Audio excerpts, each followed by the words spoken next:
Всем привет. Добрый вечер, у кого-то уже ночь. Дима, привет, дорогой. Выхожу так поздно. Только приехал домой. Вот. Заехал во двор. И не стал заходить уже. Зашел, вышел. Уже спят все дети. Для того, чтобы никого не будить, решил отсюда провести прямой эфир. Вот. Пообещал, анонс выложили. Думал, получится раньше. Не получилось раньше, потому что что-то у меня с Инстаграмом произошло. Вот. И не получилось выйти в эфир. Но раз пообещал, надо выходить. Поэтому пообщаемся с вами минут 50, часик, и пойдем отдыхать. Малыш хорошо растет, поправляется, набирает вес. Мама, жена моя, имею в виду, мама сынулечки нашего, тоже поправляется, все хорошо. Вот, так что все замечательно. Вот, многодетный папа я. Это очень интересно, конечно. Вот. Поздравляю с рождением малыша, спасибо большое. Как перестать угождать? На самом деле, вот эта стратегия поведения угодничества, она свойственна очень многим людям. И на первый взгляд может показаться, что это абсолютно слабохарактерность, а может быть какая-то черта характера. На самом деле это очень сильный механизм психологической защиты. И формируется он в детстве, когда мы с вами еще, будучи совсем маленькими, не до конца формируем и знакомимся с механизмами психологической защиты здоровыми, такими функциональными. Мы автоматически выбираем наиболее доступные стратегии. А если учитывать родительскую педагогику, то она очень часто, в принципе, основывается на том, чтобы побудить ребенка, стимулировать его угождать. Вот если ты угодишь родителю, значит, у тебя будет все хорошо. Ты и мультики посмотришь, и игрушку получишь, и ласку, и заботу, и какие-то эмоции, а может быть даже признание в любви. Если ты не угодишь родителю, возможно, ты всего этого не получишь. И, к большому сожалению, это входит в привычку. То есть ребенок с детства учится тому, чтобы получать любовь, внимание, ласку, заботу через угодничество. И с этим нужно работать, нужно менять стратегию поведения. А она, как снежный ком, обрастает различными установками, убеждениями. И мы умело их применяем в своей жизни. Так что оставлять это, конечно же, нельзя ни в коем случае, потому что, как правило, человек, живущий в стратегии угодничества, он вступает в невротические отношения. В этих невротических отношениях, безусловно, обрести счастье достаточно сложно, а практически невозможно. И все идет по кругу. Вот, поэтому угодничество, угождать это плохо. Но угодничество в ущерб себе, безусловно, это плохо. Угодничество как инструмент коммуникации тоже плохо. Если мы угождаем, а вернее даже транслируем заботу и любовь, и она не невротическая, и угодничество тоже не невротическое. Угодники очень часто сталкиваются с внутренним стрессом, у них и гормональная система шалит, и они тревожатся, и волнуются, и у них не получается быть в отношениях в состоянии такого потока, когда у них мир в душе, когда они ни за что не переживают. Как правило, наоборот, люди, которые живут в угодничестве, они наоборот, волнуются и за многое переживают. Вот. У меня 18 числа, по-моему, если я не ошибаюсь, будет бесплатный курс стартовать, удобно или уникально. И там об этом в том числе, значит, я буду раскрывать эту тему. Поэтому, если есть желание, пожалуйста, у меня в шапке профиля есть ссылка. Через 2 недели начало, или через неделю. Ильгинар, брат мой, привет. Начало курса, поэтому регистрируйтесь. Очень разные темы будут. И самооценка, и личные границы. Рома, дорогой, привет. Вот, так что присоединяйтесь. Я узнала, что у меня ВПЧ. Я не понимаю, как теперь знакомиться с мужчинами. Предупреждать же надо о таком. Вирус передается и в резинке. Елена, ВПЧ там практически у всех людей есть в той или иной форме. Вот. И, естественно, когда иммунитет ослабевает, реакция происходит, он проявляется. Здесь нужно вам просто проконсультироваться с хорошим специалистом и не бить тревогу. Не нужно. Не нужно. Так.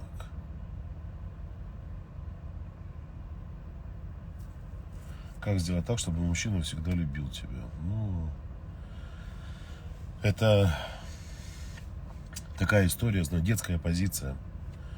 Вот дети обычно верят в то, что всегда все будет хорошо.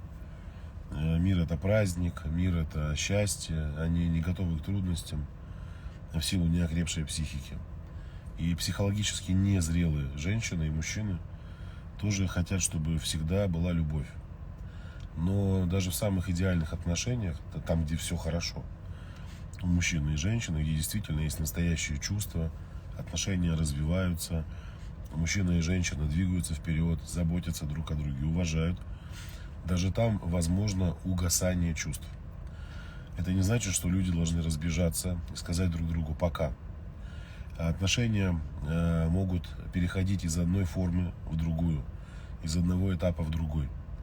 И отношения это не всегда страсть, это не всегда вау, это не всегда какой-то космос, романтика.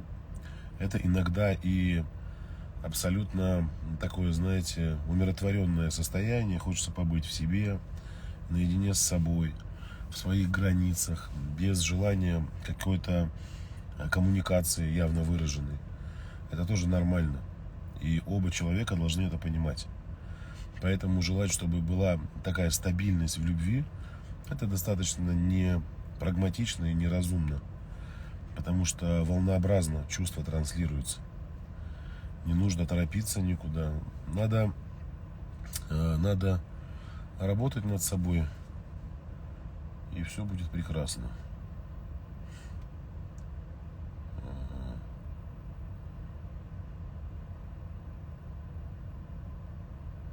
Сейчас, одну секунду.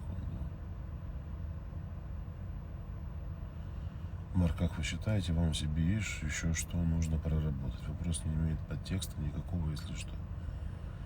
Ирина спрашивает. Да, конечно, Ирина, что думаете, я идеальный человек, что ли? Нет. У меня есть свои недостатки, есть свои минусы, есть плюсы, как у любого другого. И вся жизнь работа над собой. Вот. Поэтому я бы много чего изменил, конечно. Да.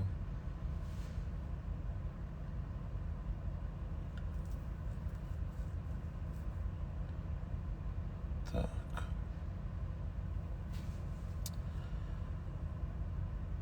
Мы с мужем 20 лет женаты. Сексуальная жизнь только насыщеннее и ярче. Елена, это так, потому что у вас присутствует интерес и заинтересованность друг в друга. Развиваетесь, идете вперед. Многие семейные пары мечтают о том, чтобы, или просто пары, чтобы в отношения вернулась страсть и эмоции, прежние, как были во время влюбленности. Это очень сложно, это практически невозможно. А вот создать нечто большее, чем страсть и влюбленность, можно. Потому что когда мы только встречаемся и начинаем отношения, Все-таки нас сближает сексуальная энергия, гормональная энергия, психоэмоциональный фактор, фактор новизны, органы чувств, которые очень сильно раздражаются от нового партнера. И это все неосознанно. Это заложенная в нас нашим создателем функция. Когда все становится на свои места, гормональный фон восстанавливается, сексуальная энергия, мы адаптируемся друг к другу, уже органы чувств не так явно выраженно реагируют на партнера нового. Наступает следующий этап – развитие. Развитие сексуальных отношений, интеллектуальных, эмоционально-психологических, тактильных, чувственных, забота. И вот за счет вот этих маленьких пазликов начинает формироваться то самое состояние страсти, которое уже является осознанным, то есть мы управляем этим состоянием. То есть в начале отношений нами управляет состояние, и с ним действительно очень сложно совладать. Нужно быть, ну не знаю, мега зрелым психологически человеком, а вот уже потом мы начинаем управлять. Вот. Очень многие психологи говорят, что они супер прокачанные. Такое доверие не внушает, понимаешь, что прокачанных, наверное, только монахи где-то в горах и то. Да нет 100% прокачанных людей. Возьмите любого коуча, любого психолога, психотерапевта. Если туда заглянуть глубоко в сознание, в подсознание, мы обнаружим, что их профессия, наша профессия, дело жизни является фактором, стабилизирующим нашу психику.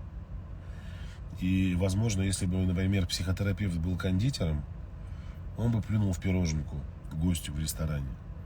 Или еще там куда-нибудь харкнул. А вот психотерапия для него является таким стабилизатором.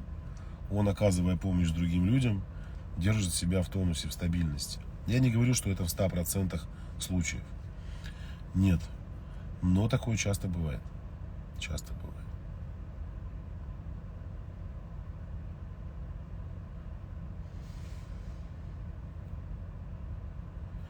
Марк, скажите, пожалуйста, ведете ли вы очные приемы, либо онлайн? Веду, но сейчас у меня все там расписано под ноль. 27 июля в Москве будет очень такая интимно-кулуарная встреча с моими подписчиками, с YouTube канала, Instagram, телевидение, кто смотрит телевизор. Вот. Будет такой формат открытой публичной консультации, где я буду отвечать на вопросы людей из зала.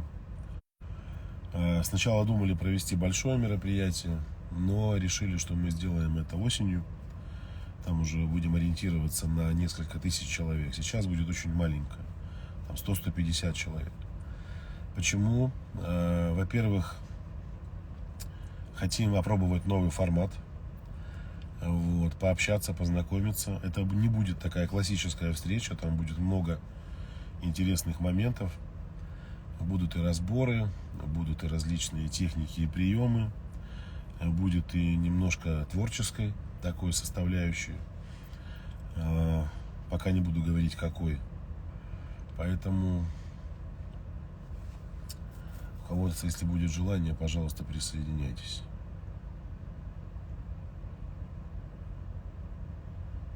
Так.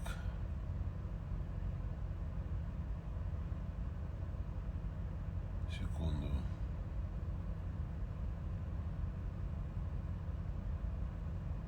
Почему тянет только к холодным мужчинам?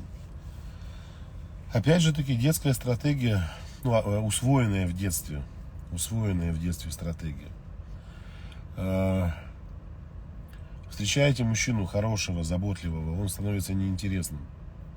Он не попадает в ваше окно психологическое. Вам нужен раздражитель.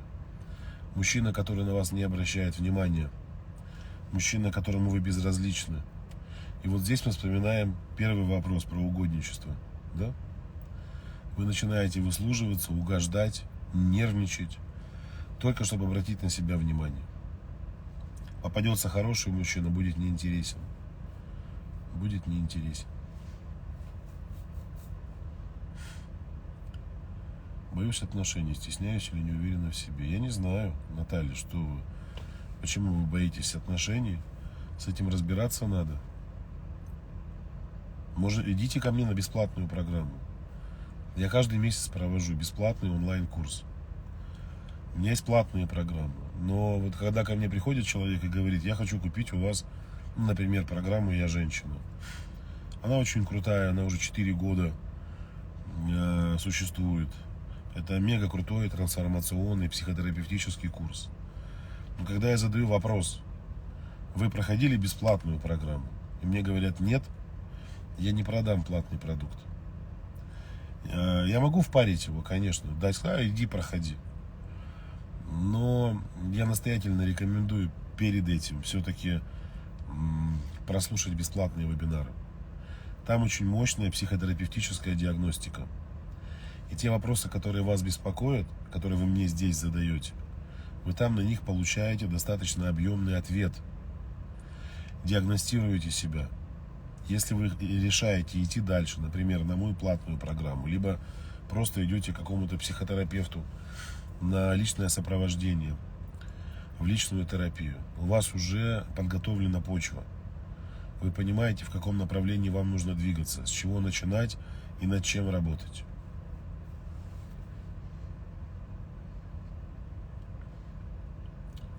Марк, скажите, пожалуйста, мужчина может измениться ради жены и детей? 12 лет косячил. Нет, не может. Люди меняются только для себя. Люди меняются ради себя. Люди меняются для того, чтобы над собой работать не для кого-то, а для себя, чтобы изменить качество своей жизни. Когда мы пытаемся это делать для кого-то, это обретает такую форму очень мягкого насилия. Да? То есть, с одной стороны, одна сторона говорит, если ты хочешь быть с нами, ты должен быть другим. И так как это не является естественным желанием самого человека, он соглашается на работу над собой только лишь потому, что кто-то, понимаете, кто-то попросил об этом. Это приведет рано или поздно к откату. Человек станет таким, как был. А вот если у него возникает желание самостоятельно над собой поработать, это его истинное желание, тогда все возможно, конечно.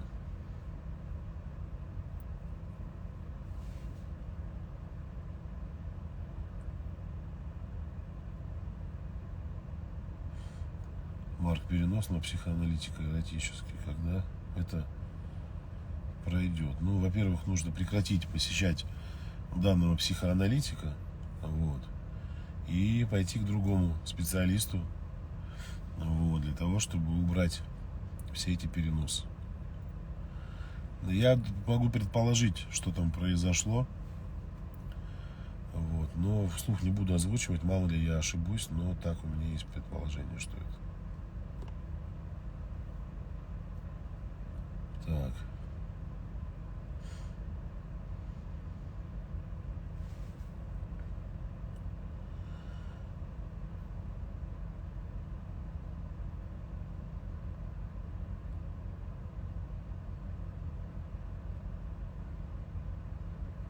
Что за диагноз, еще раз?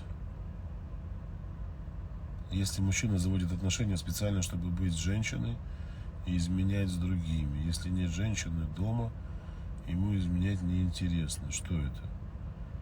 Ну, надо разбираться. То, что он как бы долбоеб, это понятно. А вот какой диагноз, нужно разобраться. Вот. А я объясню, почему я так жестко выразился. Вот есть поведение человека, которое выбивается из рамок общечеловеческих отношений. Когда в результате твоего поведения кто-то страдает и мучается. И человек действительно может быть в состоянии, когда в этом желании присутствует очень мощный подтекст, невротический, зависимость какая-то, с психикой проблемы. И он, понимая, что он может сделать больно, хотя бы скрывает это. Да, вот, то есть держит это все в себе. И, может быть, даже пойдет куда-то и поработает с психологом, с психотерапевтом. А когда человек понимает, что он совершает такие действия и поступки, и причиняет боль другому, и как бы еще и рассказывает про это, делает из этого чуть ли не новость, это долбоеб. И тут ему нужна помощь двух специалистов уже. Психотерапевта и дурдомолога. Психотерапевт его лечит, а дурдомолог выбивает из него дурь. Понимаете? Вот. Я все-таки рекомендую женщинам не заниматься определением диагноза рядом с таким человеком, а представить, что возле вас в неожиданный момент появилась огромная куча говна. Вы представляете, вы идете в белом платье, нарядная, красивая, и возле вас падает лепешка с говном, такая большая, хлоп, вы будете стоять и разглядывать, что там внутри, а что там ело это создание, которое обосрало здесь асфальт возле вас, а хорошо ли он себя чувствует, а несварение у него присутствует или нет. Вы сразу отскочите в сторону от этого дерьма и пойдете другой дорогой. Вот когда вам такие мужчины встречаются, от него нужно отскочить сразу, как от куска говна, чтобы не запачкаться.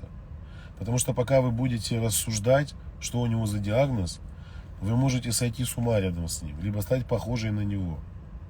Просто развернулись и до свидания. Пусть он дальше, значит, продолжает заниматься вот такими интересными вещами.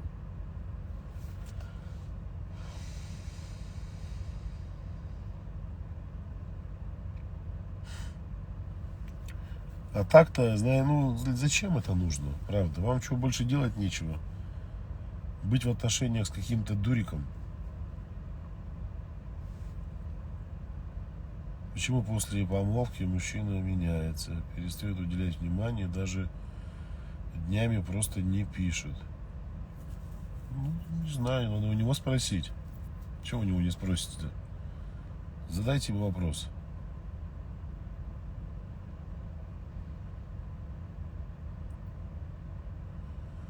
Мужчина 40 лет, равнодушен к сексу, член плохо стоит. Как не соблазняю, не пытаюсь, только моя инициатива. Добивался меня 9 лет, что делать? Да вот у него, блин, это все там и атрофировалось за 9 лет, блин. Ну что, 9 лет добивался. Так он, там у него уже проблемы начались серьезные. Ну, нужно пойти к специалисту сходить. Пусть идет к моему другу Александру Дзидзарии. У меня есть в сторис, я выкладывал сегодня ссылку на его страничку. Лучший специалист в России. Он сделает все как надо, если у него действительно есть желание такое. Может быть, там гормональный сбой. Причины могут быть совершенно разные. Может быть, с психикой что-то. Понимаете? Ну а так-то 40 лет это еще, знаете, возраст, когда можно активно быть, активным быть.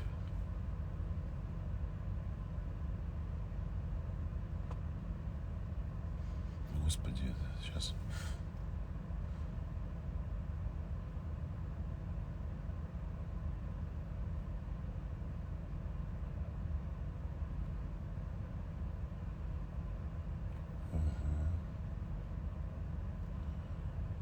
Для чего мужчине женщина на 20 лет младше? Мне 27. Ну и как для чего?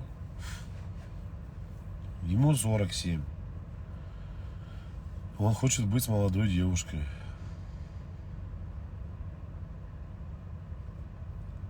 Марк, вы немного пьяны или устали? Я, знаете, я всегда поражаюсь вот человеческой бестактности. Высказывать свои предположения, блин. Вы видите, я за рулем сижу, я только домой приехал. Я пьяный езжу по дорогам города, что ли?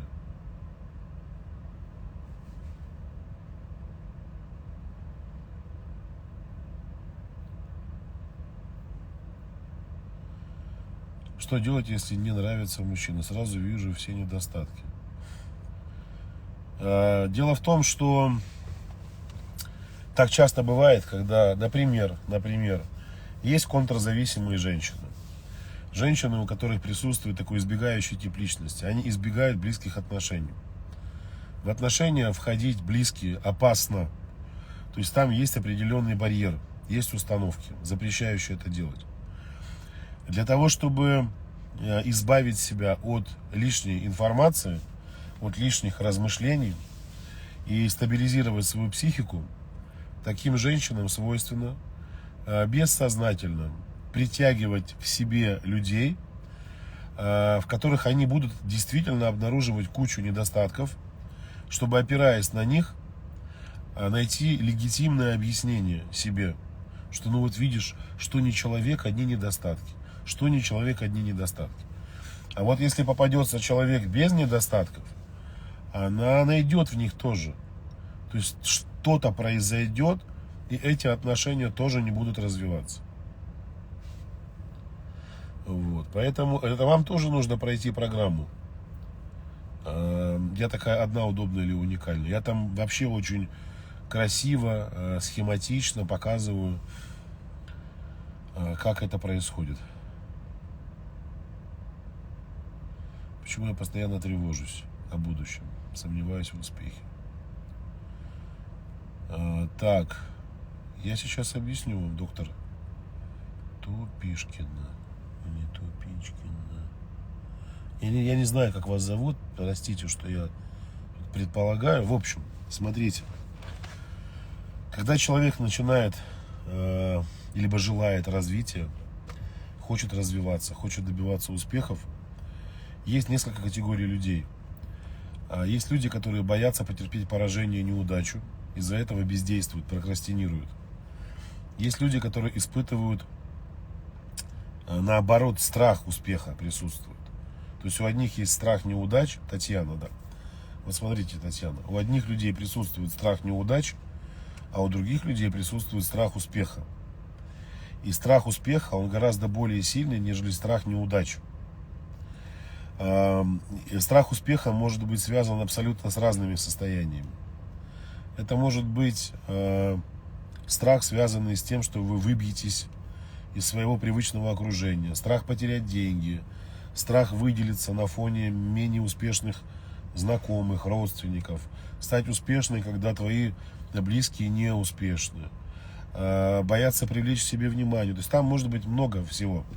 Но нужно индивидуально это рассматривать и работать с этим, потому что начинает включаться невротическая прокрастинация, а невротическая прокрастинация имеет свойство перерастать уже в хронические формы, и вы не просто бездействуете, а бессознательно начинаете уже выбирать для себя такие направления в жизни, знаете, как женщина, которая прожила уже 80 лет.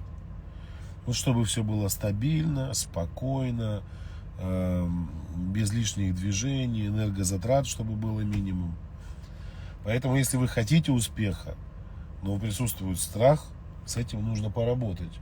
Это прорабатывается, поэтому что ж там такое, блин?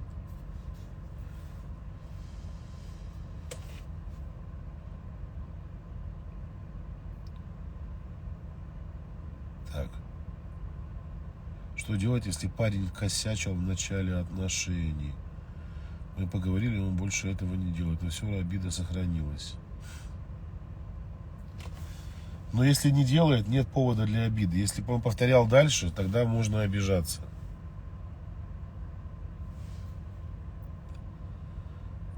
Что делать, если муж сидит в Тиндере? Ничего не делайте.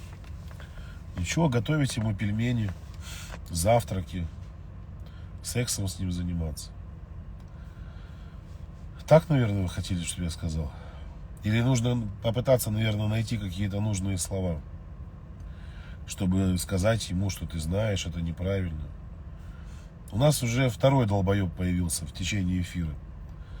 При живой жене сидит в Тиндере, общается с какими-то женщинами. При этом общается же с ними о чем? Рассказывая, что он там какой-то мега крутой фраер. Какие-то умные вещи. Он для чего там? Для чего, скажите? И вопрос не к вашему мужу. То, что он болен, с ним уже все понятно. Можете ему прям так и передать, что у него с головой не все в порядке. И с сексуальностью, что он такой очень странный тип. Вот. А с вами что? С вами что, дорогая женщина? Вам не кажется, что нужно как-то вспомнить о том, что такое самоценность, ценность, самооценка, женственность, любовь к себе? Это называется нарушение ваших границ. Эмоционально-психологических, сексуальных, каких угодно. Каких угодно. Это же вы, вот представьте себе, это же вы из мужчин делаете таких дебилов. Ну, правда. Женщина, которая себя ценит и любит, у которой все в порядке с самооценкой, она в жизни бы с таким мужчиной даже минуты бы не находилась. В Тиндере он сидит.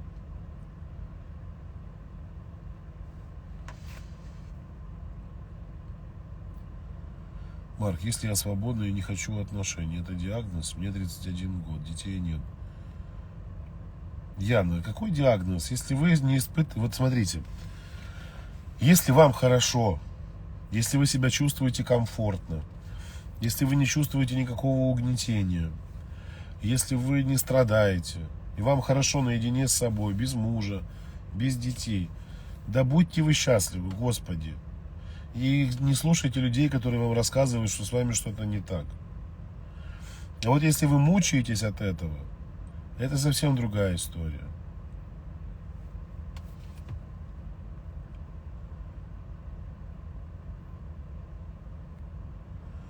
Марк, в предыдущих отношениях мой мужчина был абьюзером. Может ли со мной измениться? Ну, может измениться, а может и не измениться. Но я знаю семьи, например, где мужчина в предыдущих отношениях мог даже ударить свою женщину, а с новой женой уже больше 10 лет вместе, да и голоса на нее даже не повысил. И такое может быть. Важно не думать о том, как будет через год, например, через 2 года, повторится, не повторится. Важно посмотреть на то, как он проявляет себя в настоящем времени. Есть ли предпосылки к тому, чтобы вы могли тревожиться? Наталья, привет. Есть ли такие вообще намеки на то, что да, я должна запереживать? Агрессивность, неуравновешенность, эмоциональное давление, резкие скачки, перемены настроения, манипуляция какая-то. Вот на это нужно обращать внимание. Потому что когда, вот просто чтобы вы поняли, о чем идет разговор. Вам мужчина сказал: я в прошлых отношениях был абьюзером. У вас это вызвало эмоции. И вы сейчас не размышляете, а эмоционируете. Вы хотите на эмоциях предположить, что будет. А ваша задача перейти с эмоций к логическому размышлению, к наблюдению. Вот так.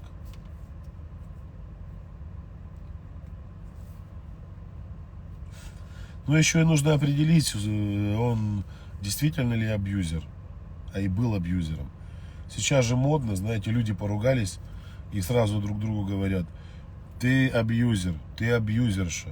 Ну, для того, чтобы такими фразами разбрасываться, нужно точно диагностировать состояние.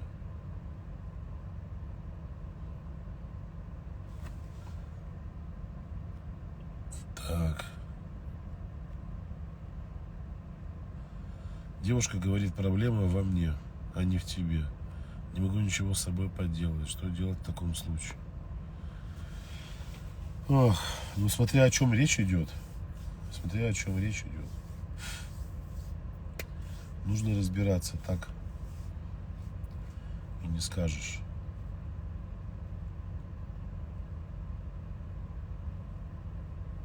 Как же спокойно любить себя, не принимать чужое плохое мнение и не ждать кого-то чего-то.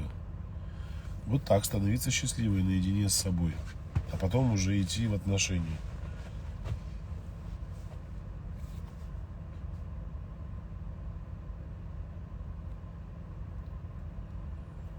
Так. Привет вам из Молдовы. Вам в Молдавию привет тоже.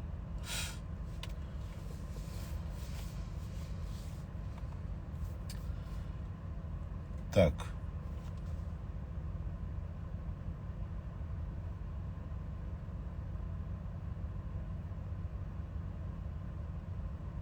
Парень рассказывает, как на него обращают внимание девушки, красивые девушки. Но это ему так хочется. Ну, даже если обращают внимание, но вы же понимаете, тут как бы нужно смотреть на природу транслируемой информации. Сильный, уверенный в себе мужчина не нуждается в том, чтобы, вызывая определенное состояние волнения и тревоги у своей женщины, повышать свою самооценку. То есть вот он приходит домой и начинает рассказывать о том, что вот на меня смотрят красивые девушки, вызывая таким образом ревность у вас, заставляет вас волноваться. Для чего он это делает? Для того, чтобы самоутвердиться рядом с вами. Для того, чтобы встать на голову выше. И только этого достаточно для того, чтобы сделать очень простой вывод, что рядом с вами слабый мужчина. Слабый мужчина. Сильному мужчине он, во-первых, своей женщине такого никогда не скажет. По одной простой причине. Даже если на него кто-то обращает внимание. Если он считает себя хорошим мужиком, достойным, самодостаточным, успешным, мудрым, сильным, он выберет себе женщину, за счет которой он не будет самоутверждаться, а которую будет любить. Если он любит женщину, он не будет ей говорить об этом. У него и так все в порядке. Так что это детский сад. Детский сад.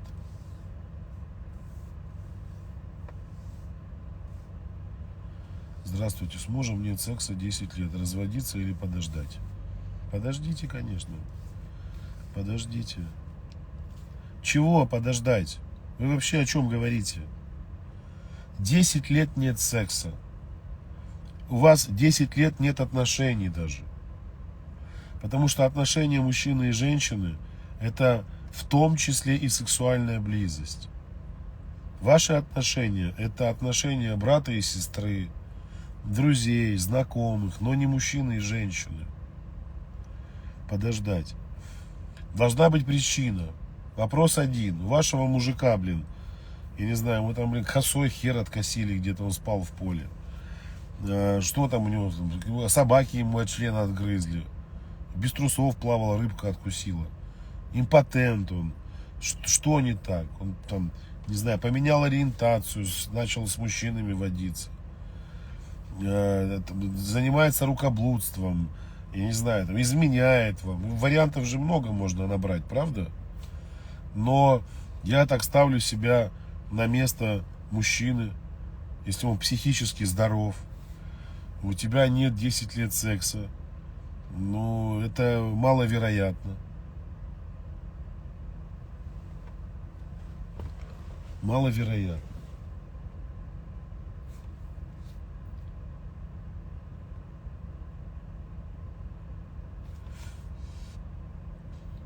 О, пошли советы. Любовника заведи.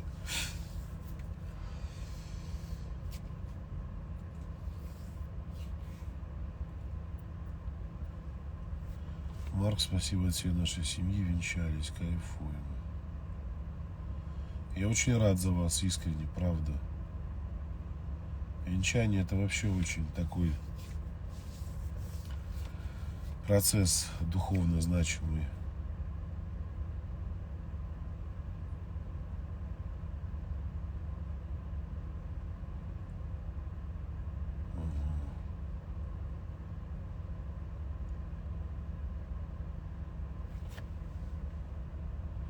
Говорит, что изменится и все исправит, но уже поздно. Как объяснить мужчине, он не понимает. Не знаю.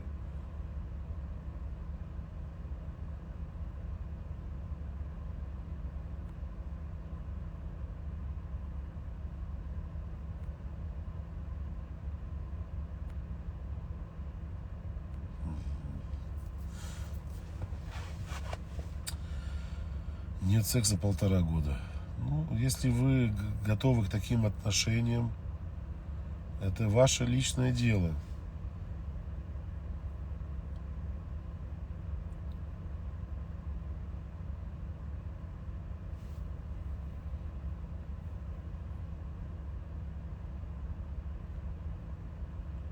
Так.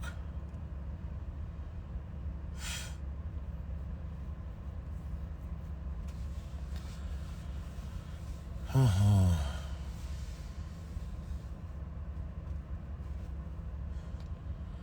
Мужчина не знает, куда пойти работать. Говорит, хочет умереть. Как это понять? Пусть идет и работает, блядь. Умереть он хочет. Инфантильное вот это вот брызжет инфантильной слюной на вас. Не знаю, куда пойти работать. Хочу умереть. Что за позиция такая? Если есть возможность, если действительно вас, внимание, важно разобраться, что вас в большей степени озадачивает и пугает. То, что он не может найти работу, или то, что он хочет умереть. Если вы чувствуете, что он действительно ведет себя как психически неуравновешенный человек и часто манипулирует в разговорах с вами смертью, перед вами стоит очень простая задача. Максимально быстро передать его в руки родственников. Мама, папа, брат, сестра, там, дедушка, бабушка, кого вы знаете из его окружения, друзья близкие. Прийти и сказать, что вот он очень часто говорит о смерти. Я переживаю. Давайте его к психиатру. И такого человека нужно отправлять в кабинет. Часто такое бывает, что когда доходит дело до кабинета психиатра, выясняется, что это был просто блеф. Но бывает и такое, что это было действительно не блефом.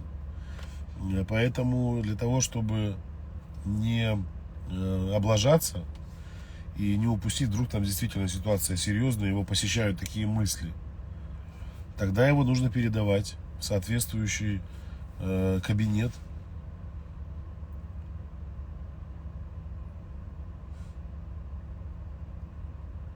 Марк, не могу простить измену мужу. Живем тяжко. Ох, идите в терапию с этим. Идите в терапию. Что вы думаете про Байгужина? Да это конченый ублюдок. Конченый ублюдок. Он как-то зашел ко мне здесь в эфир, писал. Вот. Он просто уехал же, в Турции где-то живет. И хотел я его встретить здесь. Ну, прям, простите, что я так говорю, конченый. Это человек, который превращает женщин в шлюх. Разводит их на деньги, в шлюх превращает. Там, занимается просто абсолютно страшными вещами. Там на него куча заявлений в полиции, в прокуратуре, в Следственном комитете. Изнасилование, домогательство, аферизм, мошенничество. Там чего только у него нет. Чего только нет.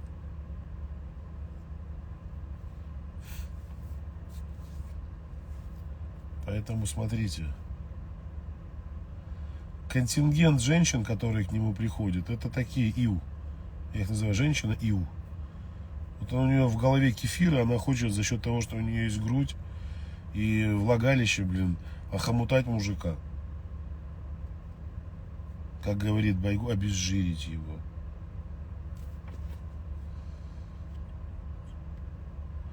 Девушки, если вы не знаете, кто это, и вообще, слава богу.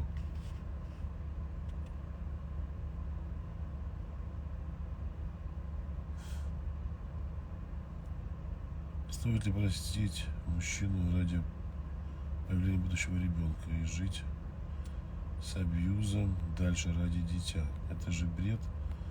Ради какого дитя с абьюзом, блин? Идите душ холодный примите. Ради дитя. Дитю нужна мама счастливая. Если мама будет с абьюзером жить, униженная, уничтоженная, ваше дитё вырастет жертвой, невротиком, с искалеченной психикой. Ради дитя. Хватит детьми прикрываться. Самое последнее, что может быть. Я живу ради детей. Это жертвины, простите меня, которые не имеют возможности помочь себе, не идут ни в терапию, ни к психологам, ни к психотерапевтам. Они только сидят и бузят на то, что я живу ради детей, я страдаю ради детей. Потом, когда эти дети вырастут, мало того, что они сами будут несчастливыми, так еще эта мамаша трахнет им всю психику и мозг на старости лет.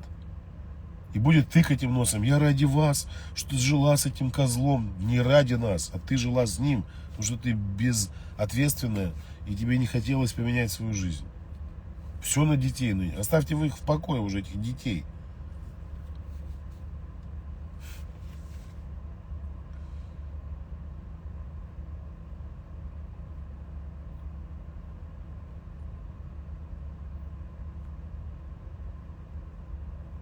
Так.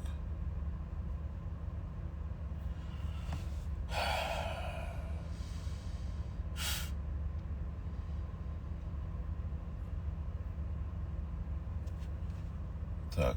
Моя насмотрелась ваших видео, и сначала все было супер. Даже от мамы сбежала. А через месяца 5 климанула. Теперь не дает с дочей 2 годика видеться. Начинаю войну через адвоката ради ребенка. Евгений, я ж не могу контролировать психическое состояние людей, которые смотрят меня, правда? Покажите мне хоть одно видео, в котором я говорю, чтобы женщина не давала общаться детям с отцом. Я наоборот говорю: давайте детей папе.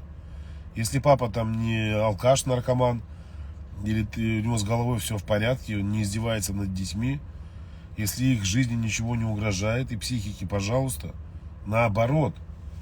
Наоборот, нужно давать возможность общаться папе и детям. Чего она там себе придумала, чего она там насмотрелась, это ее личное дело. Ее дело.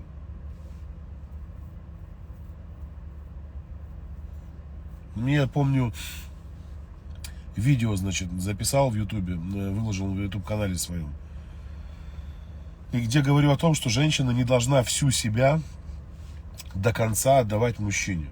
Что у нее всегда должно оставаться время на себя. Чтобы она была в развитии, чтобы она была самой себе интересна. Потому что когда уходит полностью в отношения с мужчиной и забивает на себя, начинается проблема у женщин. Она становится неинтересна себе и мужчине тем более. Проходит несколько дней. Пишет мне мужик. Такое гневное сообщение. Марк, здравствуйте. У меня проблема. Мы с моей женой уже там 15 или 17 лет вместе.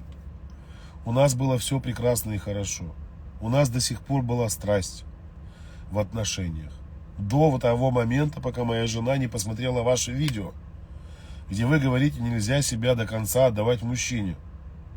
И что вы думаете? Она перестала мне присылать свои интимные фотографии. Всю жизнь она мне их присылала. Всю жизнь.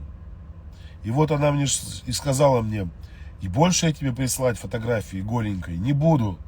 Потому что Марк Бартон сказал, что отдавать себя всю до конца мужчине нельзя. Но там же контекст видео совсем другой, не про это был. А она поняла почему-то так. Правильно? Вот кто-то из людей идет в аптеку, покупает шприц. Для чего? Для того, чтобы сделать себе укольчик группы витаминов В, например, в попу. А кто-то идет, покупает и колет себе запрещенные вещества. Кто виноват? Производитель шприцов, что пришла, значит, и пришел наркоман и колется?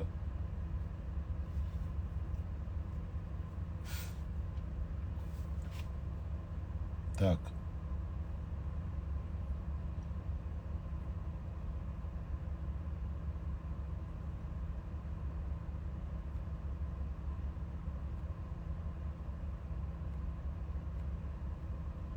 Ага. Сейчас давайте еще один-два вопроса и все.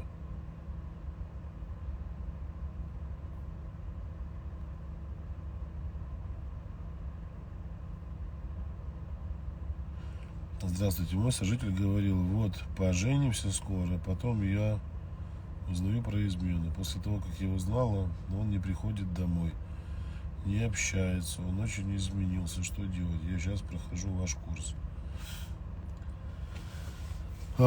Сожитель изменяет. Не надо ничего делать. Проходите программу дальше. Мы только вторую неделю учимся.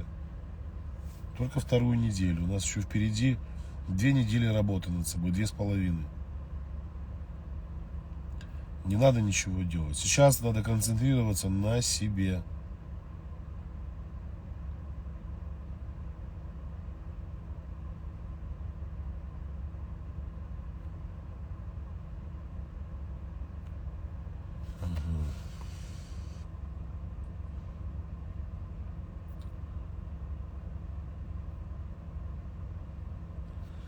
Так, возможно ли уход мужчины из отношений из-за ревности?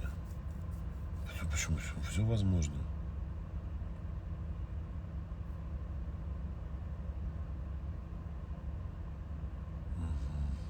Хорошо. Давайте так, девушки. Вот у меня, я уже говорил, совсем скоро стартует бесплатная программа. Я такая одна, удобная или уникальная. Я вас буду с удовольствием там ждать. Поделюсь с вами невероятно крутым материалом. Информацией, которую вы не найдете в открытом пространстве. Вот, поэтому, если вам это интересно, пройти терапевтическую программу, я вас жду, конечно же. Ссылка у меня находится в шапке профиля. Не нужно никуда ходить, ездить. Дома сели себе и учимся.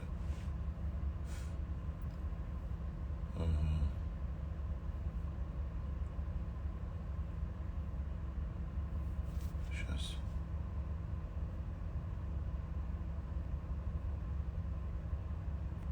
Привет из Тирасполя. И вам в Тирасполь привет. Всем доброй ночи. Я постараюсь завтра тоже выйти в эфир. Буду наверстывать упущенное. И пообщаемся с вами еще завтра. Этот эфир тоже сохраню. Всем пока-пока. Спасибо за вопросы. Любите себя. Не забывайте о том, что прежде чем идти в отношения, прежде чем мечтать полюбить кого-то, начните любить себя. Не на словах, а в действии. И тогда все будет хорошо. Всем пока-пока.